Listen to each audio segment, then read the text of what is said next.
Un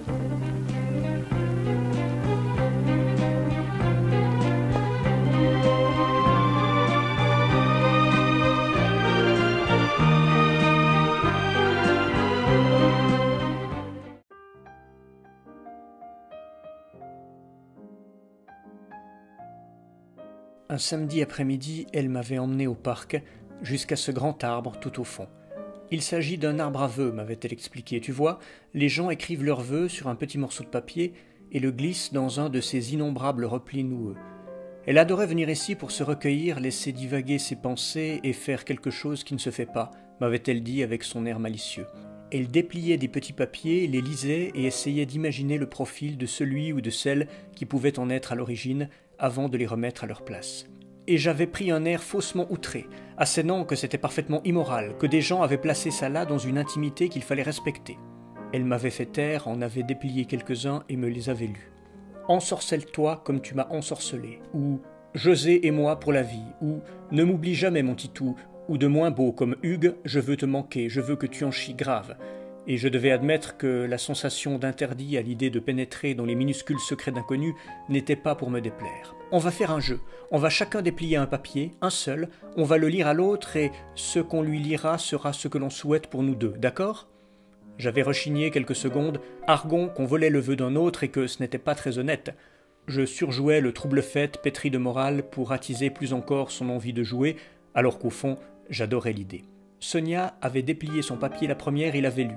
« Regarde-moi toute ta vie, comme tu m'as regardé hier soir. » Et un silence avait suivi, un silence durant lequel nous avions échangé un long regard chargé de 1000 choses non formulées. « À toi. » J'avais déplié le mien et en avait découvert le contenu avec effroi. « Je voudrais que Solène se laisse enculer. » J'étais tétanisé.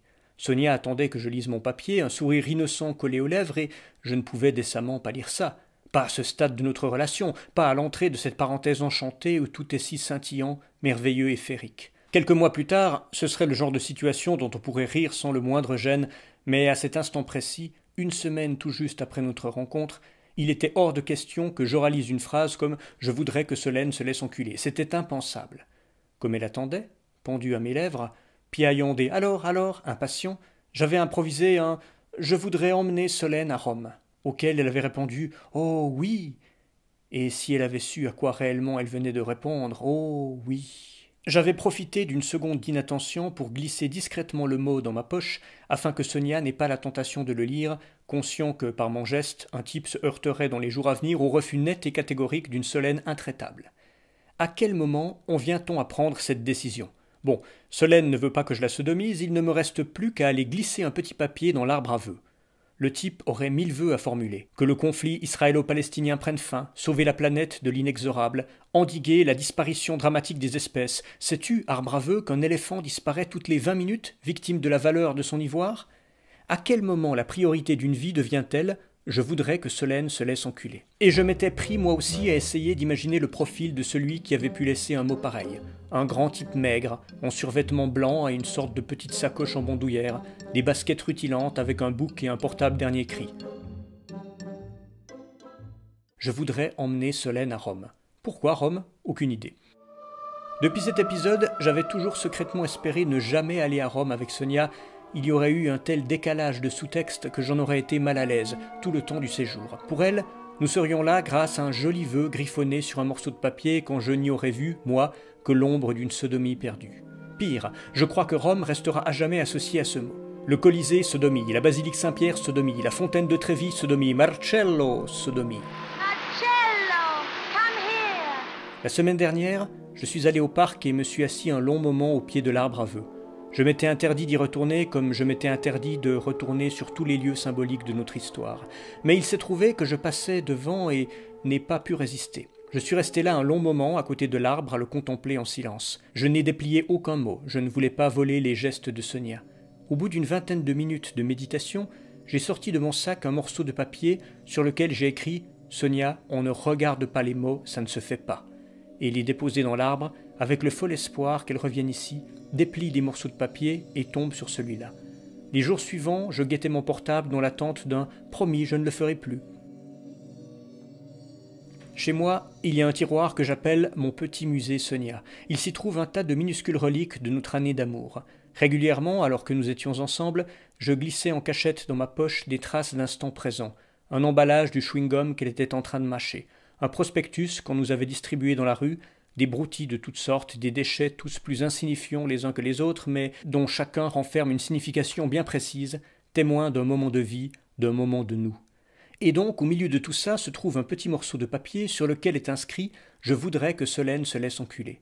Je me dis souvent que si je mourais brutalement, mes parents, ma sœur et mon beau-frère viendraient vider mon appartement et tomberaient fatalement sur ce petit papier. Qu'est-ce qui traverserait leur esprit à cet instant précis? Est-ce que celui qui le découvrirait le montrerait aux autres, ou bien le glisserait-il discrètement dans sa poche pour essayer de sauvegarder une image de moi, si ce n'est héroïque, tout du moins dénuée de vœux tordus? Il faudrait toujours entretenir son lieu de vie comme si on allait mourir le jour même, afin que notre départ soit digne. Effacer son historique internet de visites douteuses, nettoyer les rebords de la cuvette des toilettes, laisser traîner sur la table basse un recueil de Paul Éluard, si possible ouvert à une page dont une phrase soulignée au crayon pourrait servir d'épitaphe. Vivre d'erreurs et de parfums, par exemple. À sa manière, ma mère est animée d'une phobie assez similaire et tout aussi tordue.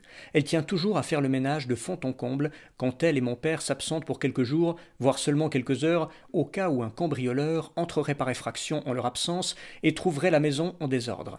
Elle dit que ça ne se fait pas, qu'elle en mourrait de honte. Pour autant, je ne peux me résoudre à jeter ce petit morceau de papier. Il est trop important dans notre histoire. Les mamans conseillent à leurs enfants d'avoir toujours une culotte propre en cas d'accident, au cas où on les déshabillerait. Plus rares sont celles qui leur conseillent de ne jamais laisser traîner des vœux de sodomie.